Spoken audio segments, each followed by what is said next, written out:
O programa a seguir é uma produção independente. Seu conteúdo é de total responsabilidade de seus idealizadores.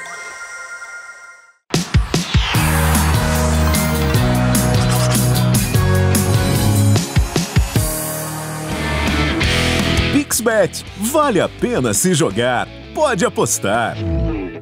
Olá, galera da Jovem Pan News. A gente está começando o Resenha do Galinho hoje, entrevistando um dos grandes laterais aqui do nosso futebol brasileiro. Fez sucesso lá na Europa e, para felicidade nossa, deu os primeiros passos aqui dentro do Centro de Futebol Zico, defendendo o CFZ do Rio. E a gente fica muito orgulhoso, muito feliz ver uma cria nossa tendo sucesso aí pelo mundo afora.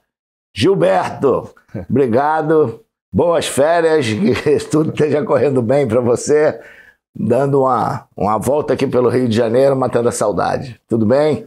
Com certeza, tudo bem. É um prazer estar aqui com você, muito honrado de ter começado no CFZ, isso é um grande orgulho que eu tenho, aprendi muito lá. Desde novo, nossa referência sempre foi o senhor, então fico muito feliz de estar aqui, de ter passado por lá. E aí, então explica um pouco desse começo. Você jogou só futebol de campo, teve no futebol de salão também, né? Que hoje é o futsal. Joguei alguns projetos de futsal. Tenho algumas características, o pessoal sempre pergunta, porque eu gosto muito de pisar na bola, de driblar. Mas bom, né? Isso é bom, né? Isso é brasileiro, né? É bom, lateral. Lá na Europa já não tem muito isso, né? Os laterais são mais defensivos e tal, então essa é uma característica que me diferencia um pouco quando eu pego treinadores ofensivos, e isso eu trago também muito da rua. Joguei muito futebol de rua e comecei aqui no CFZ, como eu deixo claro sempre para todo mundo. Qual é o bairro que você morava aqui? Bom Sucesso. Bom Sucesso? Sou de Bom Sucesso. Chegou a dar uns chutinhos lá naquele campo, Teixeira de Castro? Já cheguei a jogar. Cheguei a jogar pelo CFZ e cheguei a jogar pelo Botafogo na base ali. Na base. Legal demais. Bons tempos, né? Bariri. Pô, bons tempos. Eu sempre falo Conselheiro Galvão. Sempre falo que esses estádios fazem falta, né? Na sua época, principalmente, esses estádios eram mais cheios. O público ia lá, o pessoal, mesmo do subúrbio, podia acompanhar mais de perto, porque hoje em dia no Maracanã é sempre mais difícil. Mas eu espero que um dia o Campeonato Carioca possa voltar a ser o que era antes. Mas precisar melhorar, principalmente os campos, né? Com certeza. E a estrutura dos estádios também. A gente de vez em quando vê alguns jogos aí de divisões do Campeonato do Rio. Cara, a falta de cuidado dos campos. Quer dizer, o maior exemplo é o Maracanã, né? Pararam aí, que assim, não, nunca mais o Maracanã vai deixar, a gente vai ter que tratar aí, né? Tiveram problema lá com o nosso jogo das estrelas e tal, não, porque a gente vai fazer obra, não sei o que lá, fizeram obra, 3 meses depois teve que parar, agora teve que parar de novo. É um negócio, os caras acham que se tiver jogo toda hora não vão, o campo não adianta, não aguenta, cara, 3 times jogando, jogo de 3 em 3 dias, vai ficar tudo ruim mesmo, não adianta. Na minha época já sofri um pouco aqui com reclamações, jogadores até dos times adversários vinham jogar no Maracanã, que é o principal palco do país, referência no mundo, e o gramado às vezes não estava em boas condições, infelizmente. Mas mesmo assim ainda tem aquela mística, é o lugar que todo mundo gosta de jogar. Eu amava jogar no Maracanã. Tive até um período que fui o lateral que fiz mais gol no novo Maracanã. Era uma coisa que eu gostava muito de ter, mas acho que agora o Ayrton Lucas passou. Mas vou voltar ainda um dia, hein, pra fazer esse. Quem sabe, né? Falta só um time aqui do Rio pra você passar, hein? É isso também. Como é que foi a sua chegada aqui no CFZ? Da onde você veio? Eu cheguei num projeto, foi até o Paulo, um rapaz lá da ilha que me levou para fazer o teste lá. Eram mais de 100 garotos todos os dias passando lá nas avaliações e graças a Deus consegui passar. Fui com 5 amigos lá de Bom Sucesso e chegou um momento que o treinador, o Fernando Vanucci, né? Aí ele chegou para mim e falou, só você vai ficar, acho que seus amigos não vão ficar, então pensa bem na sua decisão, que eu te quero aqui comigo e tal. Passei até de meio campo, mas ele me colocou na lateral e ele sempre brinca que ele mudou minha vida. Agradeço a ele também. E ele queria te levar lá pro nosso Mengão, né? E foi uma pena, porque Flamengo tiveram algumas pessoas que se sentiam donas, né? Eles ganharam alguma coisa na base lá, achavam que eram donas do Flamengo, podiam decidir tudo. Infelizmente, naquele momento, o Flamengo estava vivendo algumas dificuldades lá em cima, então as pessoas, né, uma falta de estrutura e tal, e aí, não, aqui nós já temos esse negócio de CFZ, vem pra cá, muito jogador do CFZ e tal. Aí ficaram 10 anos sem lateral direito lá, né? E você estourando, foi pro Botafogo, né? E estourou e foi embora. Com certeza. Foi um momento difícil, aquela época ali, da parceria entre o CFZ e o Flamengo, né? Mas depois acho que Deus escreve certo por linhas tortas. Tudo deu certo depois, eu fui pro Botafogo, consegui, graças a Deus, fazer minha carreira lá, fazer meu nome e explodir ali. Depois aí foi pro Internacional, e você passou os três grandes daqui, né? O Flamengo, o Botafogo, Fluminense e Vasco. O Botafogo te deu umas oportunidades, você foi lá em Porto Alegre, pro Internacional. Né? Foi rival do nosso amigo, né? Que gremista e tal. Aí ele gostaria de que a gente estivesse falando no Grêmio aqui, mas tem que falar do Internacional. Como é que foi essa sua experiência lá? Foi legal demais, foi minha primeira experiência fora de casa, que eu fiz a base toda no Rio de Janeiro, né? E como profissional também no Botafogo. Conheci pessoas importantes na minha vida ali. Tive a experiência com uma das maiores torcidas do Brasil também, que é a torcida do Inter. O estádio do Beira-Rio, lá tem suas particularidades também. Gostei muito da cidade e aprendi muito também. E muita diferença de tipo de treinamento, do dia a dia, estando no Rio de Janeiro e estando lá no Sul? Com certeza, é muito diferente. É um futebol mais físico, né? E também o que me afetou um pouco também foi o clima, porque sempre estive aqui no Rio de Janeiro, aquele clima de sol e tal. Quando chega o inverno lá... Bom Sucesso também igual Quintino, fica mais perto do sol, né? Fica mais perto. Não é Bangu, mas fica mais perto. É a língua. E pegou alguma situação daquela de não poder jogar sinuca com a bola azul no Internacional? Como a gente tinha no Grêmio de não poder comer tomate, essas coisas. Tinha esse tipo de coisa lá, carro azul, já vi. Não lembro quem mais chegar lá com um carro azul e ter que mudar a cor. Roupa também, tinha que tomar cuidado, Roupa azul esquece. Aí eu vi duas maiores rivalidades do mundo, sinceramente. Lá em Porto Alegre, Grêmio Internacional, e a segunda lá na Turquia, que eu acho que é a maior de todas, que é Galatasaray e Fenerbahçe, também azul e vermelho. E é um negócio assim assustador. Lá tem, sabe aqueles colchões que você faz abdominal, tá? E a marca lá, tem uma que é GL, e Galatasaray é GL. E tá no Fenerbahçe, então os caras compravam, era a única que tinha aquele colchão. Aí os caras viravam de cabeça para baixo, para ninguém ver. Aí teve um dia que o presidente foi lá visitar. E por sorte dele, o azar do pessoal, tinha uma que estava virada. E quando ele viu aquele GL, cara, eu nunca vi uma pessoa tão perturbada quanto a isso. Ele pegou na hora, deu vontade de rasgar. Ele tentou, não conseguiu. Ele falou, joga, levanta, tira, joga isso tudo fora, tira daqui. Não quero ver mais nada disso aqui. Quem foi o responsável? Eu vou derrubar. Manda embora. Mas, cara, uma loucura incrível. E aí eu falei, nossa, mãe do céu, já vi esse filme lá em Porto Alegre. Assim, que a gente concentrava... Na época não tinha negócio de hotel não, meu irmão. Era debaixo do estádio lá na concentração do Internacional e quando ia jogar contra o Internacional lá do Grêmio. Então, você foi lá do Internacional, teve essa boa passagem que você disse que ajudou muito, e depois você veio aqui para o Fluminense. Eu fui vendido para a Fiorentina, depois eu voltei para o Vasco e Fluminense. Você é do Internacional e que foi para a Fiorentina? Sim. Então, quer dizer, foi campeão aqui da Taça Rio, pelo Botafogo. Pelo Vasco. Pelo Vasco e pelo também Fluminense. pelo Fluminense. Uhum. Quer dizer, então falta um, né? Falta um ainda. A gente vai...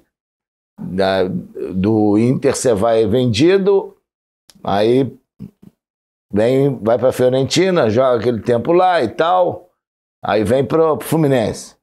Pro Vasco. Pro Vasco, pro Vasco. Aí, eu não esqueço, o Vasco complicado e tal.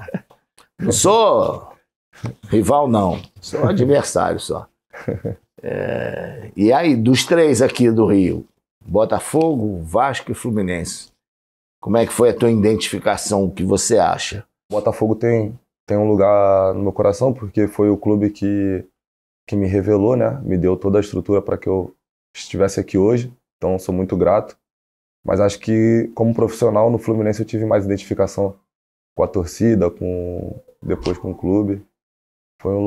Acho que foi o lugar aqui no Rio que eu mais me identifiquei. E aí, essa história dos gols aí, cara, você falou, eu acho que lateral é isso, né? Grandes laterais aqui no Brasil precisam saber driblar, pô. Na Europa, o nego não te segura muito, não. Lá na Itália, como é que foi na Fiorentina? Na Itália, o meu primeiro treinador foi o Paulo Souza, que veio aqui pro Flamengo. Ele tinha um esquema de liberar um pouco mais os laterais, então era mais tranquilo. Mas depois eu peguei outro no verão que era mais defensivo, aí já começou a me travar mais, aí já peguei complicações. Já não era o meu futebol e por isso eu quis voltar pro Brasil de novo. Eu gosto de me divertir em campo, né? Não só marcar e ser aquele lateral defensivo. A gente gosta de jogar bola para se divertir desde criança. Gosta de fazer um golzinho, né? Pô, é bom demais. Quantos tem na carreira já? Deve ser uns 12, 13, sei lá. Só? Pô, tava crente que ia falar uns 35 aí. Não. Eu lá no Japão, só o Kashima era o único time que jogava com linha de 4. Todos os outros jogavam de 3 zagueiros. Eu fui técnico da seleção, eu falei, eu não posso mudar esses caras. Eu vou jogar com o japonês, não vou jogar com o estrangeiro. Então eu adaptei os 3 zagueiros para poder facilitá-los, né? Vou me adaptar a eles e graças a Deus deu certo. Deve ser complicado também trabalhar com jogadores de lá, né? Então... A língua é universal, cara. Tu fala uns palavrões lá, os caras entendem na hora. Eles aprendem primeiro o palavrão do que... O que ele tá dizendo? O que ele tá falando? Mas eu, dentro do campo, praticamente não usava muito intérprete, não. Só usava quando eu tinha que conversar alguma coisa. No campo eu metia lá, vem cá e tal, falava, misturava inglês, tudo, aquele inglês lá de Quintino, e ia embora. E eles entendiam tudo e tal. Teve jogador no Kashima que ficava estudando 4 horas por dia de português para aprender. Os jogadores tinham que aprender. Jogadores é que aprendiam. Aí me deram essa moral toda. Você, Internacional, Vasco, Fluminense, Botafogo, com certeza, lá em Portugal tem as TVs, tem os canais brasileiros, também tem. Não é aquela pirata não, né? Que a galera tem toda lá no Japão. Mas acompanha o Campeonato Brasileiro, acompanha a Copa do Brasil e tal. Nós vamos ter aí grandes confrontos na Copa do Brasil, tá? Então, se você tivesse que dar um palpite para chegar, são os 2 da final. Vou te passar aqui os cruzamentos. Vai estudando aqui, ó. Flamengo, Atlético Paranaense, tá? E do outro lado, Bahia e Grêmio, tá? Quem ganhar, eles depois jogam a semifinal.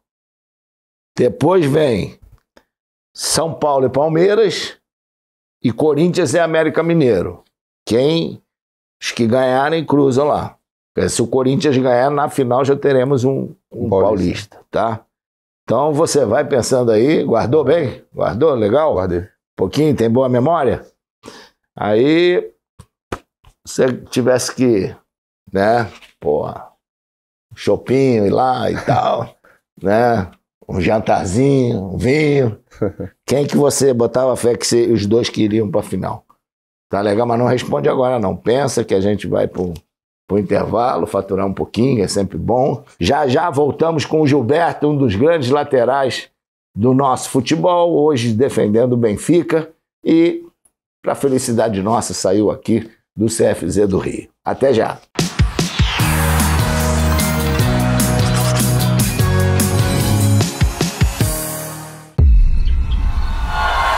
Brasileiro já nasce sabendo torcer. Aliás, se torcida ganhasse troféu, todo jogo tinha volta olímpica. A gente gosta de torcer. Tem quem use sempre a mesma camisa e tem quem não para de reclamar. O importante é torcer. Seja qual for sua torcida, a PixBet foi feita pra você, que sabe que sua torcida faz o jogo acontecer. PixBet, essa é do Brasil. Pode apostar. PixBet.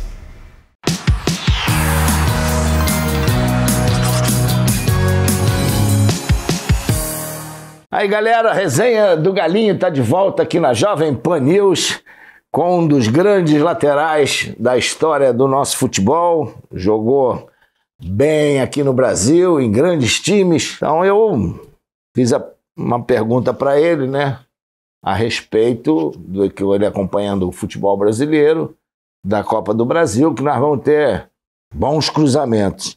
Gilberto, pensou legal?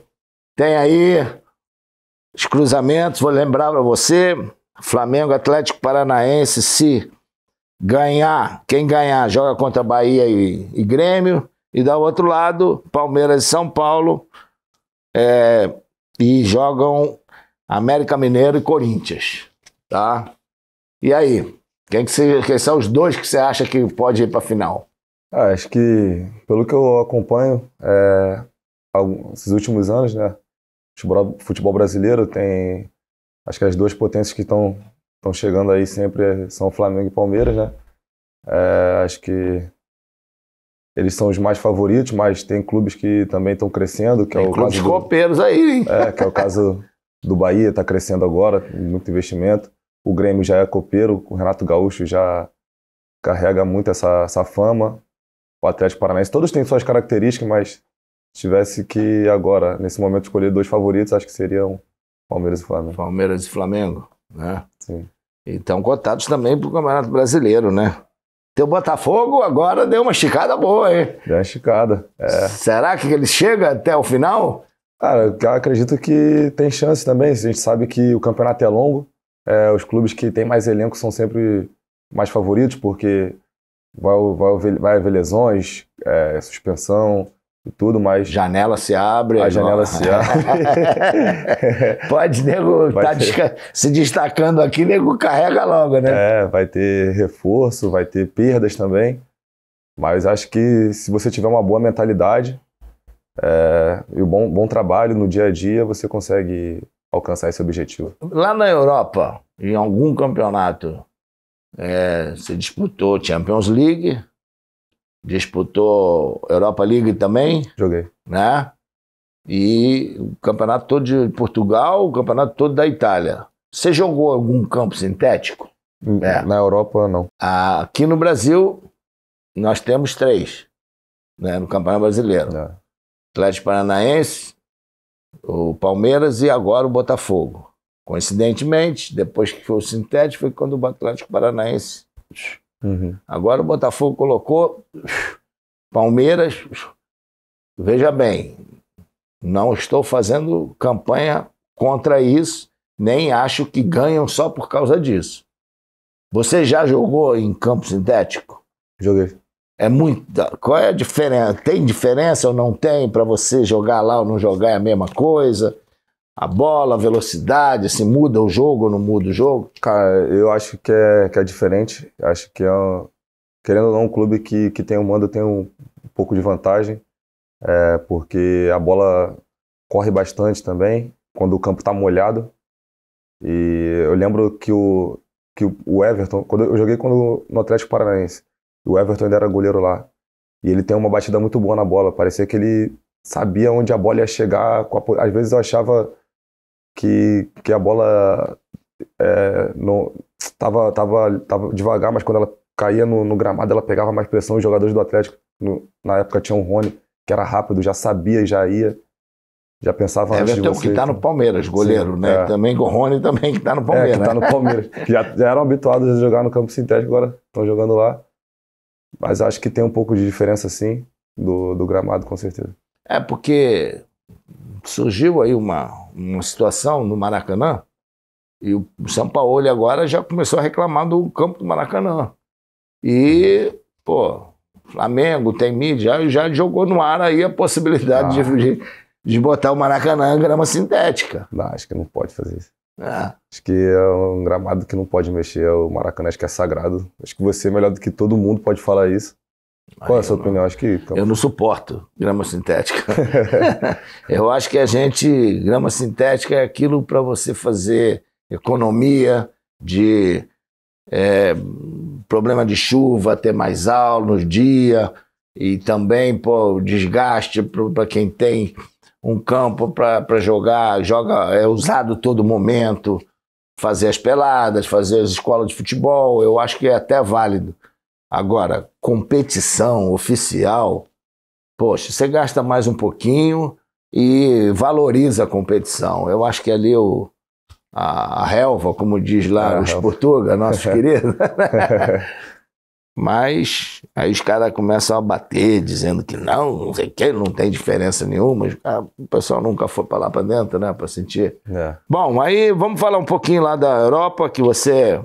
Primeiro, eu tive lá na Itália e tal, e você teve lá na Fiorentina. Firenze é uma cidade maravilhosa, muito bonita, e o campeonato italiano. Como é que, quando você estava lá, porque a Itália, né, os últimos anos não levou muitos jogadores muito conhecidos, foi tudo lá para Inglaterra, e Copa do Mundo fora, né? Sim. 2 Copas seguidas, né?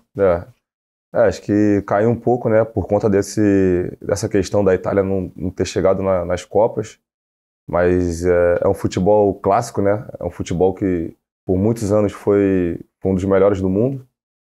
Eu sempre tive vontade de conhecer e tive essa oportunidade. Foi uma experiência legal. Dentro de campo eu tive bastante dificuldade, como eu disse, porque é um futebol muito tático, muito posicional para os jogadores de defesa. Tem que cumprir mesmo os treinadores pedem para cumprir mesmo aquelas questões táticas defensivas, então era difícil. Pegou só italiano mesmo, treinador? Pegou estrangeiro? Peguei português, que foi o Paulo Sousa. Pegou o Paulo Sousa, é isso mesmo, você falou. Mas fora ele, os treinadores eram muito, muito táticos, muito defensivos, muito italiano raiz mesmo. Então, para as minhas características como laterais, de quebrar a linha, sair para frente, foi um pouco difícil. Mas Portugal já mudou um pouquinho, né? Portugal foi mais tranquilo. Apesar do Jorge Jesus ser um treinador também muito tático, mas ele me ensinou muita coisa. Aprendi muito sobre futebol com ele. Aprendi muito, é um cara muito inteligente, me ajudou muito. E foi uma experiência muito boa ter trabalhado com ele. E você, é verdade que ele viu você, foi jogando contra ele, com o Fluminense, dando trabalho pro nosso Mengão, aí ele... quero esse moleque. Foi jogando contra ele, acho que foi na final, foi o jogo que eu mais me destaquei, que eu fiz um gol, que a gente, na final do campeonato carioca ali, eu fiz um gol e a gente ganhou nos pênaltis, e ele até falou comigo no final do jogo, me elogiou, e depois disso aconteceu a minha ida pro Benfica, e sou muito grato a ele por isso. Eu conversei com alguns jogadores do Flamengo que disseram que tinha hora que não dava pra aguentar não, né, porque... Isso daí, mano, só quem aguenta mesmo, porque ali dentro, no dia a dia, nos treinamentos, é complicado. Ele te leva ao máximo. Tive aqui batendo um papo com o Renier, né? E o moleque foi dar um calcanhar lá, ele chegou junto. Tem muita história esse caso. Você vê alguma diferença? Ou uma diferença brutal? Eu vi uma diferença brutal de jogos da Champions para jogos dos campeonatos normais, seja na Itália, seja na... Com certeza, é outro clima. Jogo. É outro jogo, é outro clima. O estádio, a preparação, tudo. Até a bola é diferente, né? A gente brinca lá. É tudo diferente. É sonho mesmo. Tem aquela musiquinha, a parte da musiquinha da Champions, que é o que todo garoto novo fala comigo. Que é como ouvir aquela música lá.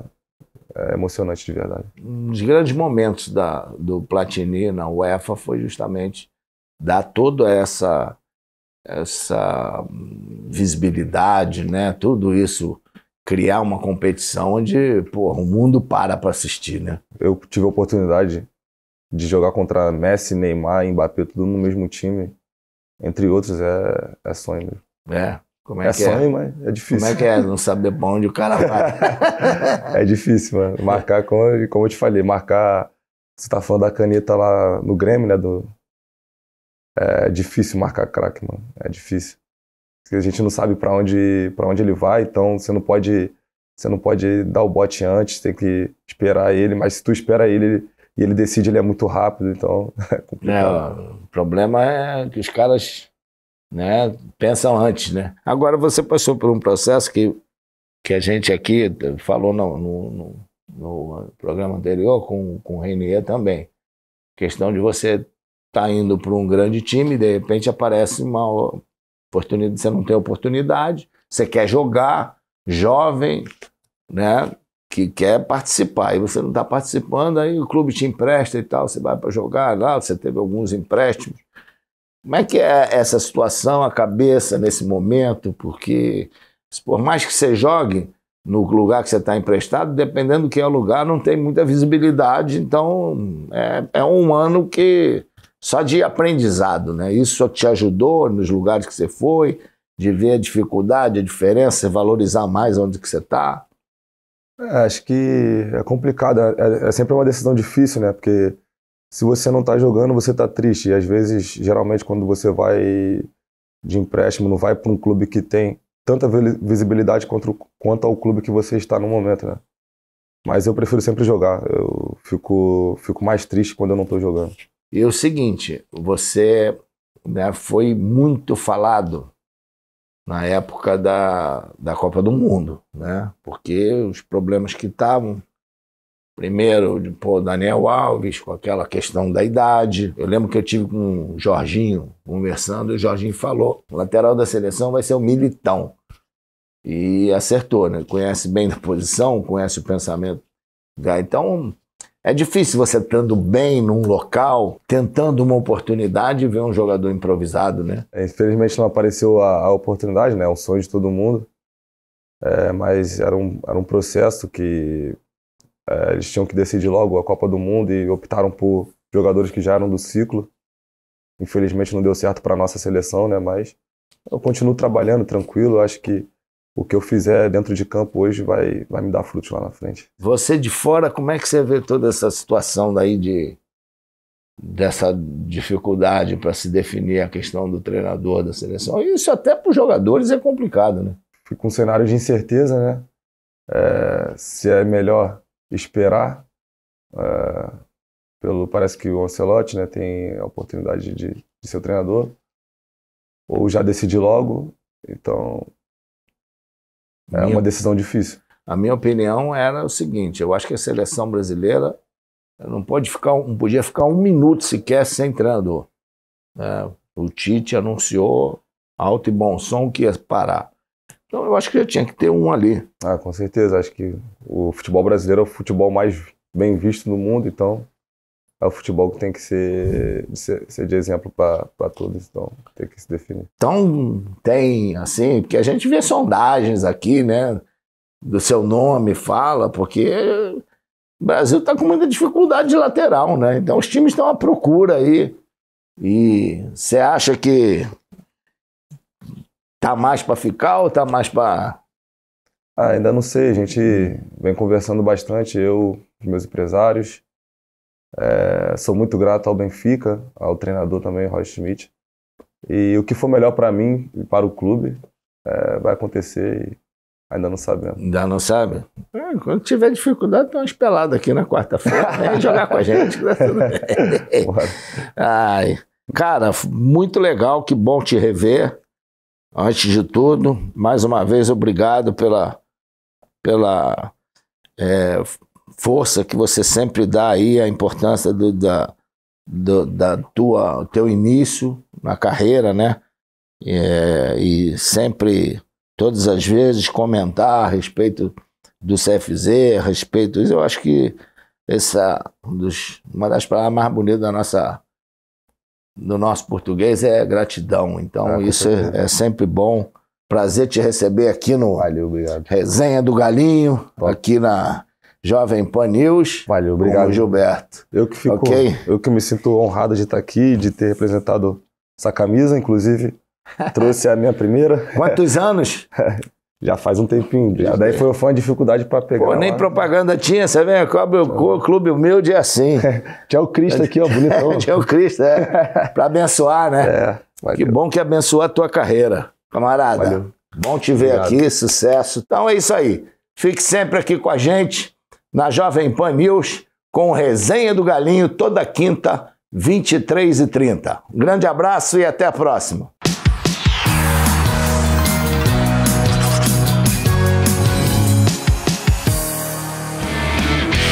PixBet, vale a pena se jogar, pode apostar.